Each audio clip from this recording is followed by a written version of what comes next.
All right, Maker 8. We're going to start our next unit, which is going to be doing a little bit of video game making, and we're going to do that with a program called Scratch. Some of you have used it before.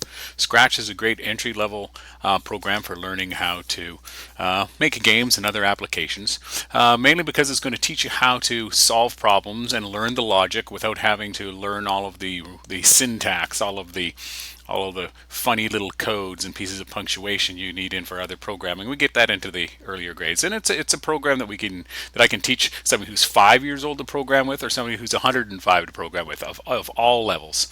Now, to get this program is fairly straightforward. You can work on a web version, which is fully online if you wish, or you can download a standalone version for your computer. If you've got a slow internet at home, you can download the version, and then you do not have to go on the internet in order to work with it. They work exactly the same.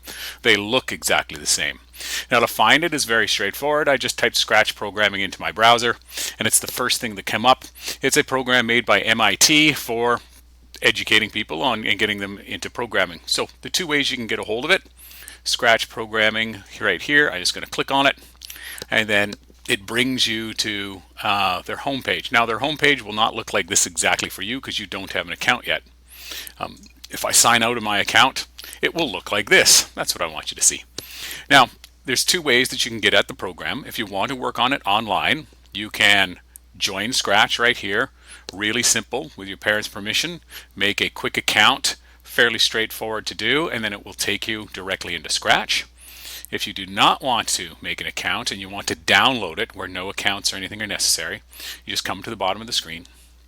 At the bottom of the screen, you hit the download button, and it will take you to download. Now, this one self-detects what you're using on your computer. I'm using Windows 10 on mine, and so you can download it right here. If you're using a Chromebook, it will do Android. If you're using a Mac, it'll do Mac. You know, whatever you need. Actually, that looks like it might actually work on one's phone. I should try that out on my phone. And you can just do a direct download, a really simple install.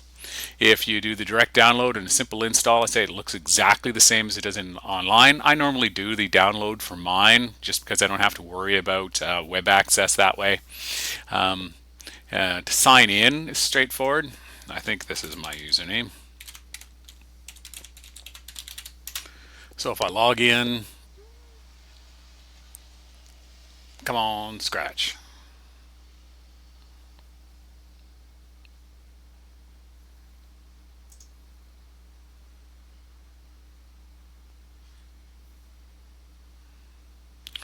There it is. I'm nicely logged in, and I can go to my stuff.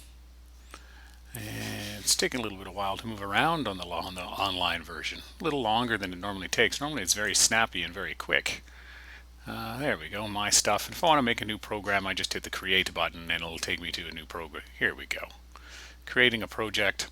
So the web's going to be a little bit slower than it is on your own computer, and it really depends on how many people are online around the world, because people will be using this from all over the world. It basically supports every language that there is. So this is taking a little bit longer. Here we are. Here's the interface, and here's how it looks. This is exactly how the interface also looks through the desktop version if you're to download the desktop version.